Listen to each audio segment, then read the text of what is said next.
حليب بلا زبده غتصايبي احلى كريب بالبنان والشوكولا. كيجي اروع ما يكون في المذاق. ولا كنتي اول مره كتشاهدي الفيديو ما تنسيش تابوني عندي في القناه باش يوصلك الجديد. السلام عليكم ورحمه الله، كنتمنى نلقاكم بخير وعلى خير بصحه جيده، وكنتمنى تكونوا باحسن احوال. ومرحبا بكم بفيديو جديد ووصفه جديده.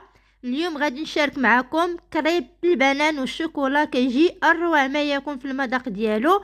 واللي غنحتاجو في المقادير، عندي هنا 3 زلايف ديال الدقيق الابيض من النوعيه الجيده، ما يعادل تقريبا واحد 700 غرام ديال الدقيق الابيض. غنضيفو عليه 2 زلايف ديال الماء عادي ديال روبيني،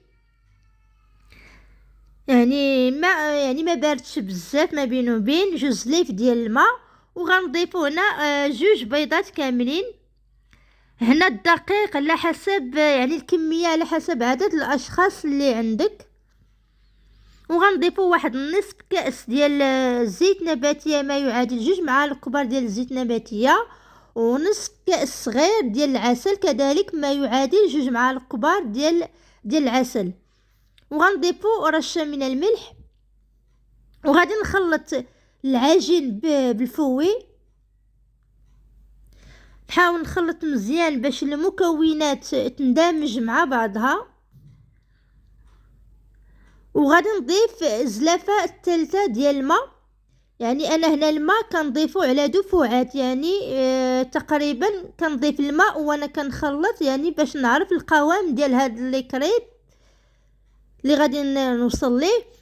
كيف ما شفتوا معايا كنضيف الماء تدريجيا وانا كنخلط، كنضيف الماء وانا كنخلط، يعني الماء كنضيفه غير تدريجيا حتى نحصل على هذا القوام بحال ما هكا، يعني ما يكونش خفيف بزاف وما يكونش ثقيل. وكنمشيو نطيبوه في المقلاة.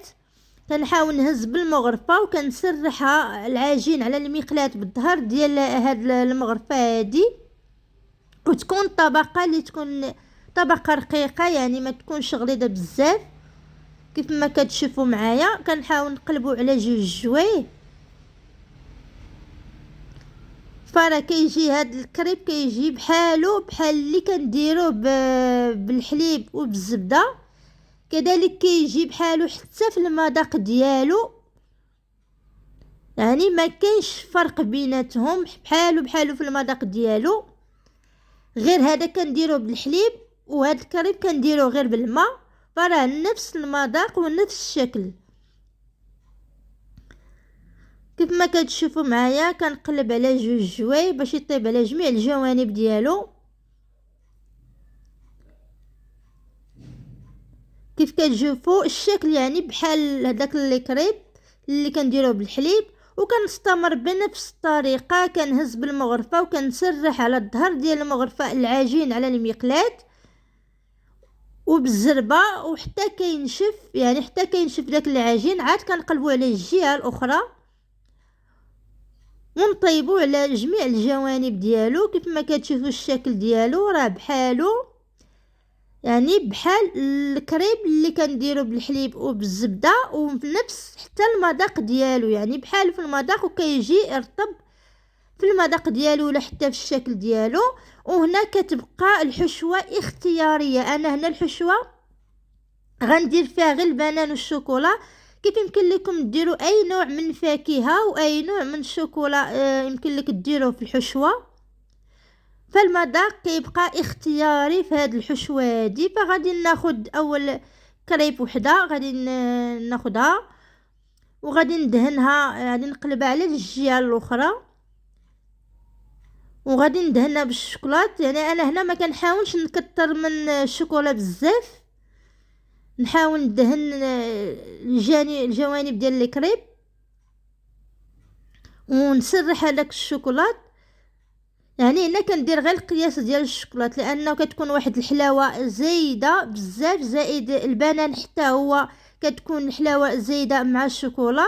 فكنحاول ندير غير القياس كيف ما كتشوفوا معايا. وهذه هي الطريقه اللي كنديروا الكريب معمر بالبنان والشوكولا، كيجي اروع ما يكون، يعني بلا حليب بلا زبده، كيجي اروع ما يكون في المذاق ديالو ولا حتى في الشكل ديالو، كيجي هائل ورائع غير بالماء.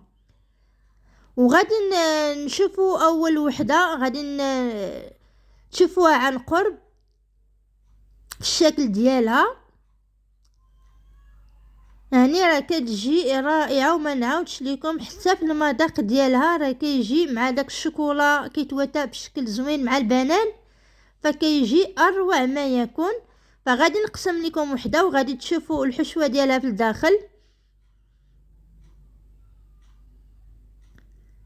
كيف ما كتشوفوا معايا داك الشوكولات كيدوب، ما كيبقاش كيف ما هو، وكتجي الحشوه الرائعه وكتواتى بشكل زوين مع هاد الكريب هذا. فكنتمنى تعجبكم هاد الطريقه اللي شاركتها معكم اولا الوصفه اللي شاركتها معكم. القاكم بكل خير الى فيديو اخر ان شاء الله.